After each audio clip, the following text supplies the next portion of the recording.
Hey, I'm gonna do Teach Like a Pirate, the reading that we had to do.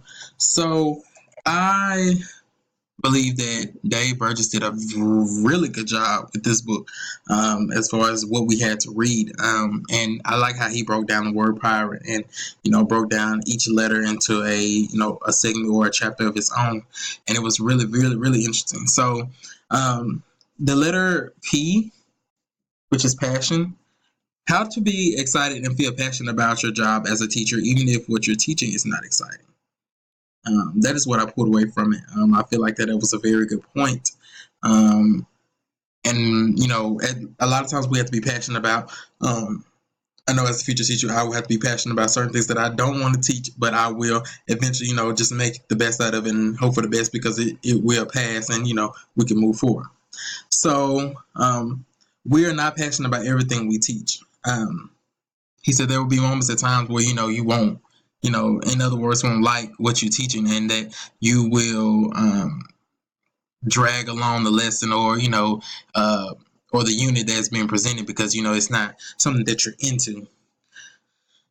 So a question that I pulled from is, how do we find and maintain the passion for teaching all the time? So I feel like there's a certain drive or a certain motive that a teacher must have in order to get through those humps of those certain moments in time that a teacher does not want to teach, or that part of the lesson that the teacher just hates. But they have to muscle up enough drive, enough energy to get through because that is a skill or a lesson that the student has to learn based off state standard and whatnot. So I pulled away three types of passions that he pulled that he came up with, and the first one was content passion. Find what content drives you the most. So what content drives me the most that I find easier for me will be the lesson or the content history. I'm a big history person. I love history. I'm more so stuck on American history, the things that happen within America, but I'm willing to open and broaden my horizons to all the other kinds of history outside of American history. The next is professional passion. If that isn't working, find what drives you in your profession and use that to change your perspective. So within your profession, you got to find that niche that drives you. Um, Not more so the content, but in a professional setting or in your profession as a teacher, what drives you? And so one thing that he said was his what drives him is that he wants lifelong learners. So from the time they leave his classroom up until they grow old, he wants them to be learning at any aspect. And I was like, wow, that changed my professional mindset on what I want out. What is the ultimate goal for me being a teacher?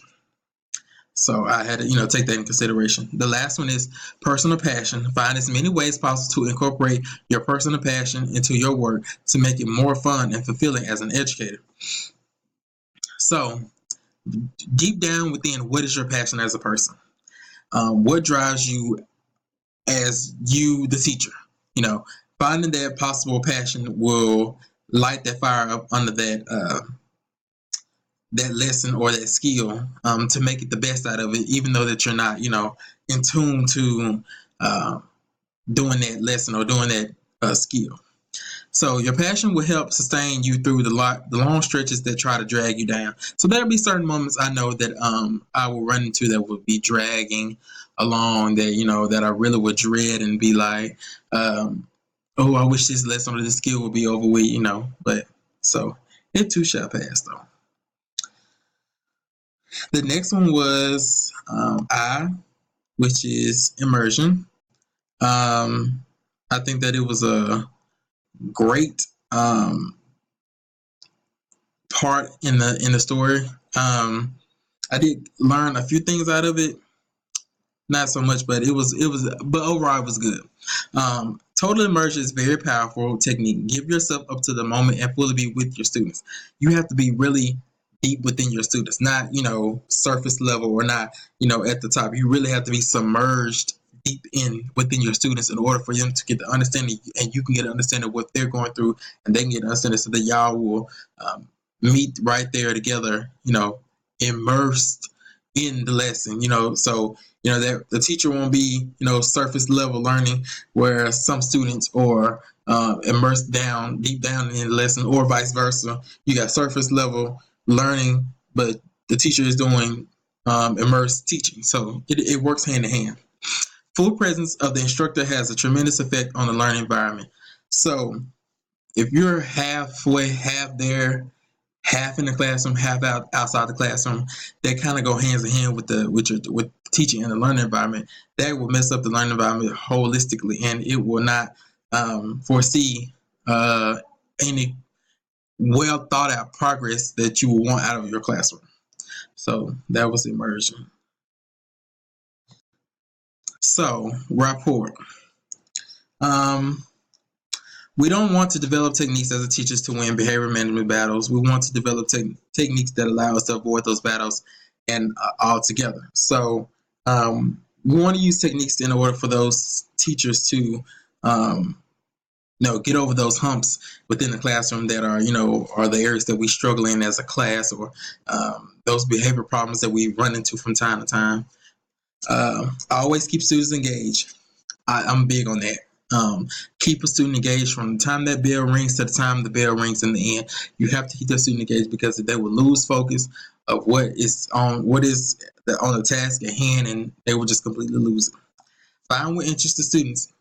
I say get to know your students the minute they walk through the door on the first day. You need to find out what they like, what they don't like. How do they prefer to learn? Do they like to be outside most of the time? Do they like to be inside? Do they like to work with the lights on, lights off? You have to get to know those, and I think those should happen at the beginning of the school year. Learn as much as possible about your students. You have to get in the nitty gritty of your students. You have to know them. You have to know them like in the back of your hand, like they will be your own children. And that's the way I want my classroom to be set up. I want everybody to know, all my students to know about me. I want to know about every last student, no matter how many I get. I want to know about each and every one of them. Excuse me. Spend informal time with them. Show interest in their lives. So that rapport, building that relationship not only within the classroom but with outside the classroom. I know a lot of times for me, me working at the Boys and Girls Club, I have a few middle schoolers that I do extracurricular activities, so I try to make some of those events if they tell me ahead of time. And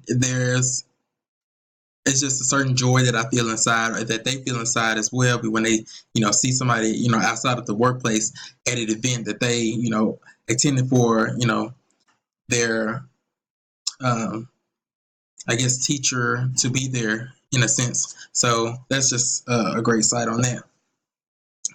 Get playful, model behavior you want from them. Be creative about how the behavior should be in the classroom. We're not gonna stick them, say, here, these are the rules, these are the consequences. If you don't follow these, this is what's gonna happen. No, you gotta, break it down. Be there with them, be one-on-one with them. Get to that level, be creative with it. So another point he brought out was use the first 3 days of school to help gain the information, set the tone and standards for the classroom. That is the absolute truth.